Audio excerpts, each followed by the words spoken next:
Studio International visited the poet and visual artist Sophie Herxheimer in her house and studio in South London to hear about her influences and how she began telling stories in images and texts.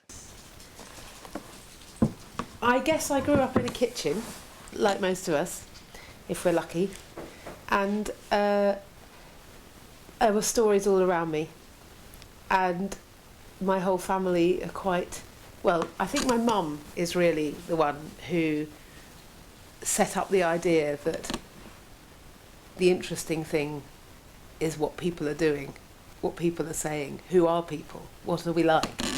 And she really brought us up, me and my sister, because my dad and her separated when we were fairly young, and she brought us up in a very exciting world, which was her world, which was textile design. Can you remember when you started to make stories in words and texts? I've just done it my whole life. I literally have done it my whole life. And when I was little, I used to make little books and sew them together. And I would stitch down the middle of them. And I do remember being, very interested in making books, that making little books, and I would make everything in the books rhyme. And I invented this really funny thing called the rhyme dial, which was like a telephone dial, which you could dial words and then you could find what words rhymed with them underneath in the dial underneath. That was when I was about 7, so that's quite old comparatively to, it's not like being tiny, but it was when I could probably confidently read and write confidently. So, and I remember always trying to invent things to do with words, probably words more than pictures in some ways, although they always went together. And I don't know, it just seems so, I don't think my interests have not really changed. I grew up, making jam tarts and little books and drawing pictures and writing poems, and that's sort of what I do now. I can't believe I can get away with it. It's an absolute miracle. Can you tell us a bit about some of the recent works that you've done? Did you do a residency at the Maritime Museum? Yeah, I've done quite a lot of residencies. I've got this project that I've been doing for maybe 12 years, which is really about listening and collecting other people's stories. And I think that was sparked. It was sparked in many ways, like all good ideas. It wasn't just one idea. The roots of it come from two things. Partially they come from having this son with the learning difficulties who didn't acquire language at all speedily, and there was a prognosis that he would never learn to speak, which was very alarming. And I had a little girl too at this point when I had him, Rosa, and I'd made lots of puppets for her when she was little, because I thought it was really, I didn't know about other ways to be a parent. I thought it would be normal to just make puppets and to put on plays so that she would take the puppet and I would take the puppet and we could tell all the stories. And I love fairy tales. So I had been making all the puppets for Red Riding Hood, and then I made a whole set of puppets for the 3 Little Pigs, because she was quite demanding, and she, now the 3 Little Pigs. And my husband thought it was ridiculous. We had like 14 papier-mâché heads drying on the radiator, but it was my outlet because I couldn't work on big paintings when I had small children. I wouldn't have the mental space, I didn't have the physical space, I didn't have the time.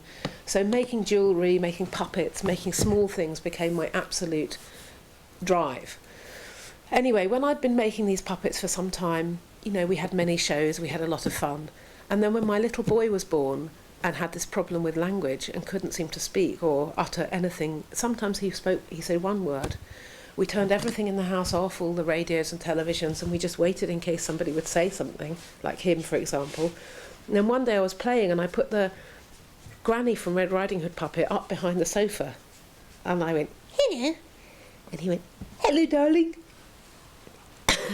And he said 2 words together. And that was the first time he'd put 2 words together. And I thought, my God, the puppets, they are the answer. Because they're small and they're not intimidating like big people. So we all participated in getting him to learn to use language using the puppets, and that was our project for years. And during this time, I had a residency at a primary school where I was being asked to work with families and children on the subject of food. Now, food is a universal, so it's a gateway to all kinds of conversations. It's a gateway to the emotions, but it's a metaphor. So every time people tell you something about what they eat and what they don't eat, boom, they've given you a really interesting picture of themselves and who they really are. So if somebody says to me, you know, I always like to use this knife, my mum thought it was dirty, but my dad thought it was special, I think, oh, you are that knife. That's it. And what else are you? You know, you can find out so much. But I didn't know that at the beginning. At the beginning, I was just working with parents and children on the subject of food, and we were writing stories and we were making up I gave them all a little gold bean and said, what would you grow if you could grow anything? Some of them grew a baby sister, some grew a bicycle. Everybody had an idea, and then we would draw our ideas, and this was part of the project. My residency came to an end at a celebratory event in an allotment, and I was in a shed on the allotment, and the idea was that I would collect people's recipes in my shed like a magic recipe collector. But actually, what I ended up doing was collecting people's stories, because I found the recipes a bit boring. So they'd say, oh, you know, you put a teaspoon of bicarbonate of soda, by which time I drifted off, you know. So I say, well, who is this cake for? How often do you see them, and what's it like when they take the first bite of it? Is it the same every time? And I'd start asking a few questions. And then they'd laugh and they'd say, no, you know, you can't mess around with Aunt Hilda, or whatever they would tell me. So, you know, she's very particular. And then you'd say, oh. And I'd say, yeah, well, Aunt Hilda's the only person I've got left. And suddenly, you're in the realm of where things really count, what is important. And so what I did was I developed this technique, starting that day in that shed on that allotment, of listening and then drawing. And I would try to capture the essence of what the person was telling me in as few words as possible, maybe 50 words or 30 words. And these started off as seeming quite trivial, these stories, some of them. Like, you know, I remember the day my granddad drove us all around France looking for a special ham. That's it, at the end I drew a picture of a car, there's a big ham on top of the car, there's some children. I mean, it's not a kind of poem, it's a kind of memory. And it's valuable, but it's a tiny chip in the scheme of things.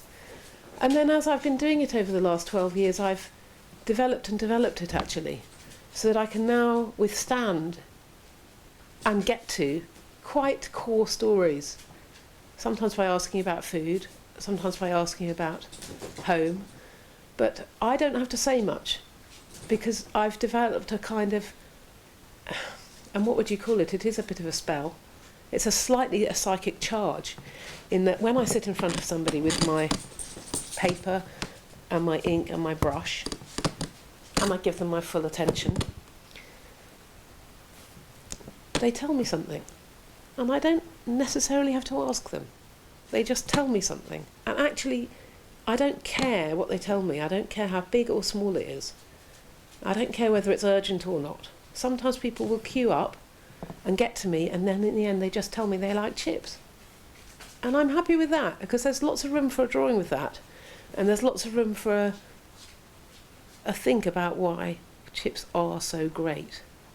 They are great. You know, we all like them, really. So I'm satisfied with whatever is told to me. I feel blessed and happy that somebody's prepared to talk to me, and there's a sort of intimacy of the connection, which is available through drawing in a way that it might not be through a video or a removed process. This is a very connecting process. It's not a remote process, and therefore the handmadeness of it and the listening power of it is what makes it powerful. And I think somebody described me as a cross between therapy and a sideshow, and I think that's right, really. That's sort of what it's like. But I mean, the reason I mention my son in it is because of the listening training. I don't think I could have become such an acute listener had it not been for having to teach somebody who wasn't going to speak. And also, I don't think I could have become a proper poet without having to try to condense these stories into smaller amounts of words that I could get onto a page with a drawing. So that absolutely, it worked in lots of layers, and it tipped me into poetry like I was just being thrown into a well. There's just no way I would have been able to get out of that well once I'd been tipped into it by all these stories. How do you think... That wasn't an answer to your question, which was about a residency at the Maritime Museum, which I did have. How did that go? That was good, but it was limited because I'd been sent to the Maritime Museum to collect people's stories about home. I have a sort of relationship with the Migration Museum project, in that they like what I do and I like what they do, and I'm trying to work out a way of having a relationship with them where I can maybe collect stories more regularly, or maybe I can go out on outreach and collect stories from people who need their stories listened to. And that actually is something I did do at the Maritime Museum, which, when I was at the museum, I was mostly listening to kids, Year 5 kids, telling me about home, which was really lovely and beautiful. But it gave me a very small sampling of stories about home, in that they were all told by children, and they were all people who had been coming to a museum with their school on a school trip. And I thought, if I was going to do more work about home and migration, I needed to get to people who weren't at the museum visiting stage.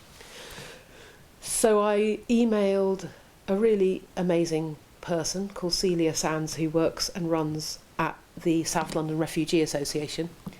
And she vetted me, and I went to their drop-in, and I collected stories from people who were more recently arrived and who had been here for quite a long time but still couldn't work, and therefore were volunteering with other more recently arrived people than themselves. And I met, a room full of people, and one by one I listened to maybe 15 or 20 of those that day. Maybe only 15.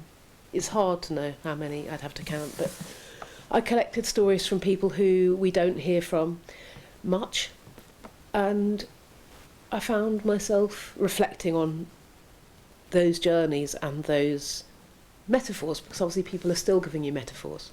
It doesn't matter what situation they're in. As human beings, we are all the same. We cling to some facts and some metaphors and some symbols and some shreds and some objects and some rags, and we rummage about and we think, oh, if I put all those together, that's kind of where I'm at. It's me. But we don't even consciously get to that. It's like a collage bag, which is my other special thing. Why is it easier for people to tell their story when you're drawing and writing it rather than filming or... I think it makes one less other. I think something about the fact that I've promised to draw what they're doing, what they tell me, makes me a bit vulnerable. And I'm not hiding behind a machine. I'm exposing myself, actually. I'm exposing my own frailty. Will I be able to draw their granddad in Zaire? Probably not. Will I have a go? Yeah. So there's no guarantees that I'll be able to do a good job.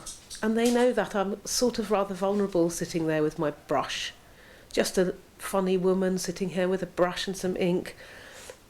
But the magic about it too is that the ink is so fast. The ink does it for me. I think if I was going to do a pencil drawing, it would be altogether more dreary. That the ink is what helps it, because the ink is fluid and it's dramatic and it's black and it shines. So when you see it dash down to the page with a bit of brio, you wonder what's going to happen next. So the person's curiosity is piqued. It's quite a quick process. They're not going to be sitting there for 2 hours, like, waiting for the portrait painter to...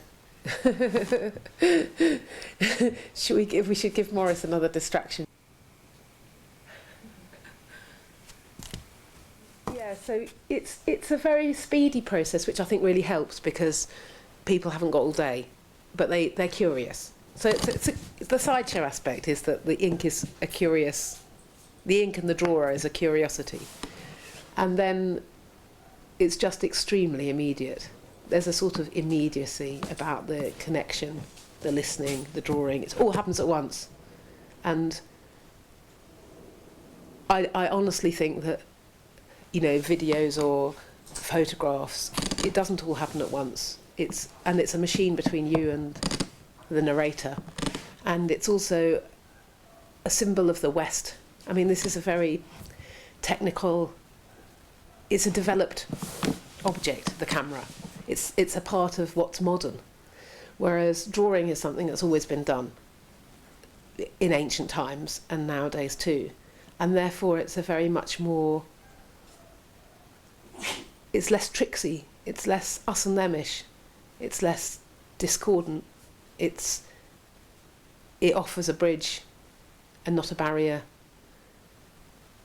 It's got all kinds of things going for it. But as I say, ink is the secret. I'm not drawing it, the ink draws it for me. Sometimes the brush draws it for me. And what's really magic about that is that it works so fast you can outwit yourself with ink. So your brush can get down on the paper before your brain has time to process it, which I love. Would you said what's magic about it? Would you think that the term conjuring is appropriate? Yeah, I think it is it's a sort of conjuring. There's a sort of I've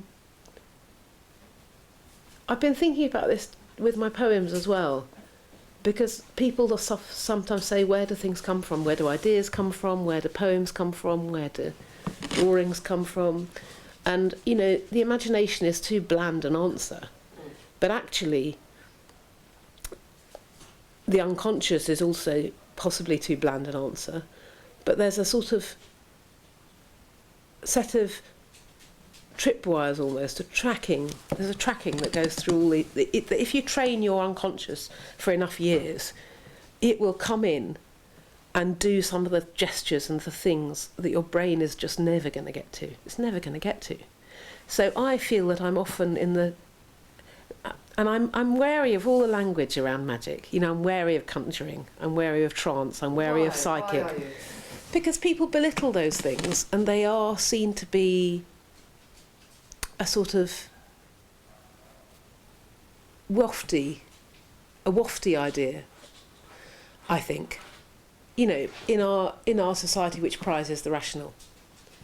Actually, the thing is, I mean, somebody like Blake, who I work with a lot, you know, I work on reading Blake and teaching Blake. So not only, I mean, there's many dead poets I work with, but he's a guiding force because he's a painter and a poet and a Lambeth resident also. So but most people thought he was mad, you know, they didn't think, they didn't put Blake in the same camp, or at least they didn't, as the great thinkers or the great poets. You know, his visionariness was a diminishment in his own day of how he was seen. So that's why I'm wary of using words that could easily be interpreted as fey, when really what I'm after is precision.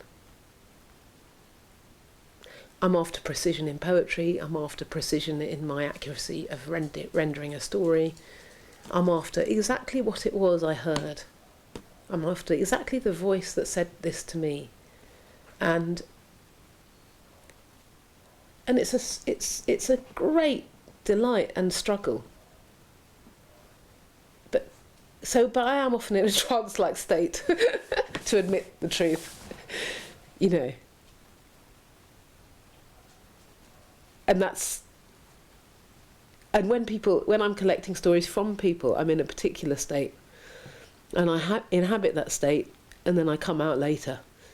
And when I'm doing the listening, I try my best to listen and to picture it and to connect and to draw and to write what I've heard. But when sometimes the narrator will say something to me like, oh, what's your food story? Or what do you like? What did you eat as a little girl? And I'll think, shut up. Who cares? What? Don't talk to me. And I can't think draw and process. I am doing some processing, and I'm doing it publicly, and I'm doing it with people, but it's not for them to ask me. So there is still a whiff of us and them, artist and narrator. But I've always disliked when there's a really sort of snobby, I guess, structure in which there's a punter and an artist. I hate that. I hate it, because I guess I'm much more on the wavelength that we're all equals, you know. I'm getting something out of it, you're getting something out of it. That's a better way. It's the only way.